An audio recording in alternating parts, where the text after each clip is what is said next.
ও চাচা, কার সাথে কিরকম ব্যবহার করতে হয় কদিন চাচা? আল্লাহর সাথে দুহাত তুলি, বাপের সাথে মন খুলি, মার সাথে পরাণ ভরি, আর ছোট ছোট ছেলেপিলিদের সাথে স্নেহের সাথে, আর বন্ধু বান্ধবের সাথে হাসি মুখে কথা বলবা। ও চাচা, ওরে তুমি তো সেই মেন কথাটাই কইলি না। ওরে বাবু, তুমি আবার মেন কথা কনে পেলি? মেন কথা বলতি, তুমি মেন কথা জানো না? বুদ্ধিজীবীকে ভালো করে বুঝ দিয়ায় ওর সাথে কিরকম ব্যবহার করতে হয় সে কথা তুমি একবার বলি যাও। আমিও তো এই জ্বালায় ভোগ দিছি। যাই হোক, ভাইপোর একটু বুঝ দিই। ওরে বাপু, 1920 সালের তে গবেষণা শুরু করেছে, এখনো পর্যন্ত চলতেছে সেই গবেষণা। এখনো পর্যন্ত গবেষণা করে বের করতে পারিনি, পরীক্ষা নিরীক্ষা করে বের করতে পারিনি মেয়ে লোকের কিভাবে ব্যবহার করতে হবে, কিভাবে কথা বলতে হবে।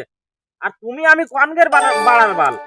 এখন মনে করো যে হার সাথে হা আর নার সাথে না মিলুই চলো, কোনো সমস্যা নেই, না হলে নিস্তার নেই।